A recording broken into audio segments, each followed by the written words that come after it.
Hola, te invitamos a compartir el estudio de la Palabra de Dios dada hoy por la hermana Mónica Díaz. El amor siempre busca el bien del otro. En nuestro estudio, en el primer libro de Samuel, estamos considerando los siguientes puntos: el perfil de los hijos de Samuel y los hijos de Elí, y la petición del pueblo de Israel de pedir rey como las demás naciones. En la continuidad de nuestro estudio, notamos cuando Samuel clamó al Señor con su dolor y disgusto, y fue allí que Dios le dio una revelación del corazón acerca de aquellos que le lastimaron. Leemos en 1 Samuel capítulo 8, verso 7. ¿Por qué no te han desechado a ti, sino a mí me han desechado para que no reine sobre ellos? Esta es una realidad que también tenemos que considerar en el servicio al Señor, cuando nosotros somos rechazados e insultados por hacer la voluntad de Dios.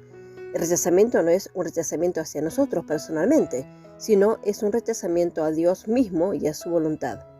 Si estamos viviendo para la gloria del Señor, en obediencia a su palabra, no debemos tomar personalmente el rechazamiento, sea del mundo o de otros creyentes carnales, porque en realidad de esta manera ellos están rechazando la autoridad y la justicia de Dios. Debemos amarles con el amor de Cristo. El amor siempre busca el bien del otro. Lo mejor de Dios se encuentra solamente en sumisión a la voluntad de Dios. Por lo tanto, no debemos cesar de orar por los que se oponen, para que vean su oportunidad y se arrepientan y se sometan a la autoridad del Señor. Sin embargo, no debemos dejar de señalar a todos el camino de fe y obediencia. Leemos en 1 Samuel capítulo 12, verso 23. Así que lejos sea de mí que peque yo contra Jehová, cesando de rogar por vosotros, antes os instruiré en el camino bueno y recto. La lección importante que podemos aprender por el buen ejemplo de Samuel es, primero, debemos estar dispuestos en aceptar los cambios que Dios ordena y permite en nuestra vida. Samuel fue un siervo verdadero. Él no estaba buscando un lugar de poder y privilegio. Su único deseo fue hacer nada más que la voluntad de Dios y traerle gloria. Buscó solamente lo mejor para el pueblo de Dios. Sin duda, Israel pecó por querer un rey como las otras naciones. Sin embargo, Dios iba a permitirlo para cumplir sus propósitos. Él es soberano y a la vez permite al hombre hacer lo que está en su corazón. Debemos saber que toda persona dará cuenta a Dios por sus acciones y que ningún pecado de ningún individuo ni ninguna nación puede impedir la fidelidad de Dios en cumplir sus propósitos a favor de sus fieles siervos. El Señor dijo a Samuel que debía aceptar el cambio pedido por los ancianos de Israel. Por eso Samuel aceptó el cambio como de la mano del Señor. ¿Qué ejemplo vemos en Samuel para clamar y aprender a aceptar del Señor en todas las cosas que experimentamos en esta vida? Leemos en Job capítulo 1, verso 21, la segunda parte, y el verso 22. Jehová dio y Jehová quitó. Sea el nombre de Jehová bendito. En todo esto no pecó Job, ni atribuyó a Dios despropósito alguno. Podemos descansar en la verdad que nada puede impedirnos disfrutar los propósitos de Dios para nuestra vida. Busquemos siempre la dirección del Espíritu Santo para glorificar al Señor hasta lo sumo y edificar al pueblo de Dios a pesar de toda oposición. Segundo, la queja del pueblo acerca de la injusticia ejecutada por los hijos de Samuel tenía sentido. Leemos en Deuteronomio capítulo 1, versos 16 y 17. Verso 16. Y entonces mandé a vuestros jueces diciendo: oíd entre vuestros hermanos y juzgad justamente entre el hombre y su hermano y el extranjero. Verso 17. No hagáis distinción de persona en el juicio. Hacia el pequeño como al grande oiréis. No tendréis temor de ninguno, porque el juicio es de Dios. Causa que os fuere difícil, la traeréis a mí, y yo la oiré. Leemos también Deuteronomio capítulo 16, verso 18 al 20. Verso 18. Jueces y oficiales pondrás en todas tus ciudades que Jehová tu Dios te dará en tus tribus, los cuales juzgarán al pueblo con justo juicio. Verso 19. No tuerzas el derecho, no hagas acepción de personas, ni tomes soborno, porque el soborno ciega los ojos de los sabios y pervierte las palabras de los justos. Verso 20. La justicia seguirás, para que vivas y heredes la tierra que Jehová tu Dios te da. Dios no tolera a quien tiene cierta autoridad dada por él abusar de ella. No es poca cosa maltratar al pueblo de Dios. Dios requerirá que los tales den cuenta. Leemos en Juan capítulo 7, verso 24. No juzguéis según las apariencias, sino juzgad con justo juicio. Leemos también en 1 Timoteo capítulo 5, verso 19 al 21. Verso 19. Entre un anciano no admitas acusación sino con 2 o 3 testigos. Verso 20. A los que persisten en pecar, repréndelos delante de todos, para que los demás también teman. Verso 21. Te encarezco delante de Dios y del Señor Jesucristo y de sus ángeles escogidos, que guardes estas cosas sin prejuicios, no haciendo nada con parcialidad. En verdad, Israel no tuvo razón por demandar rey como las demás naciones. Leemos en 1 Samuel capítulo 12, verso 13 y 17. Verso 13. Ahora pues, he aquí el rey que habéis elegido, el cual pedisteis, ya veis que Jehová ha puesto rey sobre vosotros. Verso 17. ¿No es ahora la siega del trigo? Yo clamaré a Jehová y él dará truenos y lluvias, para que conozcáis y veáis que es grande vuestra maldad que habéis hecho ante los ojos de Jehová pidiendo rey para vosotros. Aquí vemos por un lado la soberanía de Dios y por el otro lado la responsabilidad del hombre. Israel pecó por pedir rey y a la misma vez dice que Dios puso rey sobre ellos. El pecado del hombre no puede derrocar los propósitos de Dios, pero Dios requiere cuenta del hombre por sus decisiones que Dios le permite hacer. En verdad, el pecado impide al hombre disfrutar personalmente la bendición de Dios. Dios puso rey sobre Israel para cumplir sus propósitos, pero castigó también a ellos por rebelarse contra su voluntad revelada. Es tan importante entender que la soberanía de Dios no anula la responsabilidad del hombre. Dios cumplirá sus propósitos, aunque a veces por medio de los pecados del hombre. Leemos en Hechos capítulo 2, verso 23. A este, entregado por el determinado consejo y anticipado conocimiento de Dios, prendisteis y matasteis por manos de inicuos, crucificándole. Eso no quiere decir que Dios provocó al hombre a pecar, sino le permite hacer lo que está en su corazón. Pueden leer Santiago capítulo 1, verso 13 al 17, nosotros subrayaremos esta parte, porque Dios no puede ser tentado por el mal, ni Él tienta a nadie. Es peligroso pensar que no importa si uno peca, ya que Dios va a obrar igualmente y que todo será para su gloria. Siempre hay consecuencias graves por el pecado, aún en la vida del Hijo de Dios. Si no hay arrepentimiento por el pecado, hay sufrimiento en esta vida y pérdida eterna de recompensa. Aún si hay arrepentimiento en esta vida, hay cicatrices dolorosas por el pecado. Nunca conviene desobedecer la voluntad de Dios, porque nos roba de disfrutar personalmente lo mejor de Dios. Sin embargo, podemos agradecerle por su soberanía y que no permitirá que el pecado de otros anule sus propósitos para nosotros. El registro de José y el pecado de sus hermanos es un buen ejemplo de cómo Dios predomina sobre la maldad de los hombres para cumplir su voluntad para su gloria. Leemos en Génesis capítulo 50, verso 20, que nos dice: Vosotros pensasteis mal contra mí, mas Dios lo encaminó a bien. Nos regocijamos en la soberanía de Dios, que predomina sobre todos los propósitos del enemigo y los encamina para nuestro bien y su gloria. Leemos en Romanos capítulo 8, verso 28, y sabemos que a los que aman a Dios, todas las cosas les ayudan a bien, esto es, a los que conforme a su propósito son llamados. Siempre fue el propósito de Dios poner rey sobre Israel, pero no como tienen las otras naciones. Leemos en 1 Samuel capítulo 2, verso 10. Delante de Jehová serán quebrantados sus adversarios, y sobre ellos tronará desde los cielos. Jehová juzgará a los confines de la tierra, dará poder a su rey y exaltará el poderío de su ungido. Génesis capítulo 49, verso 8 al 10. Verso 8. Judá, te alabarán tus hermanos. Tu mano en la cerviz de tus enemigos. Los hijos de tu padre se inclinarán a ti. Verso 9. Cachorro de león, Judá, de la presa subiste, hijo mío.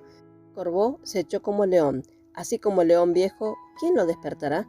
Verso 10. No será quitado el cetro de Judá, ni el legislador de entre sus pies, hasta que venga Silo, y a él se congregarán los pueblos. Fue y es el propósito de Dios poner a su Hijo sobre el trono de Israel en su manera y en su tiempo. Dios iba a establecer un trono visible y pondría rey en Israel, pero no como las otras naciones. El rey de Israel no iba a reinar como soberano, sino como siervo de Jehová y del pueblo, hasta que el Hijo de Dios empiece a reinar como Señor de señores y Rey de reyes. El pecado de Israel consistió en pedir rey como tuvieron las otras naciones. No quisieron profeta anciano que les guíe en obedecer la voluntad de Dios. El pueblo de Dios no estuvo contento con Jehová, su rey invisible. Quisieron rey, toda la majestad visible de realeza, al igual que las otras naciones, rey que pudiesen ver y temer. Quisieron poner su confianza en la fuerza y riqueza visible de un hombre en vez de la fidelidad y poder del Dios invisible. Pensaron que estarían más seguros y protegidos de las otras naciones si tuviesen tal rey con la apariencia de poder y majestad. El profeta anciano no poseía estas cosas. ¿Qué nación iba a temer a Israel con un profeta anciano como su líder nacional? Nuestro Padre Celestial nos dará exactamente lo que necesitamos cuando lo necesitemos. El Dios invisible nunca falló a Israel en el pasado, tampoco fallará a nosotros hoy también. El rey invisible conquistó a Faraón y a todo su ejército. También fue suficiente para destruir la ciudad fortificada de Jericó. Es mejor confiar en el poder y fidelidad del Dios invisible que en las cosas o personas visibles. Leemos en el Salmo 33, verso 16 al 22. Verso 16. El rey no se salva por la multitud del ejército, ni escapa el valiente por la mucha fuerza. Verso 17. Vano para salvarse es el caballo, la grandeza de su fuerza a nadie podrá librar. Verso 18.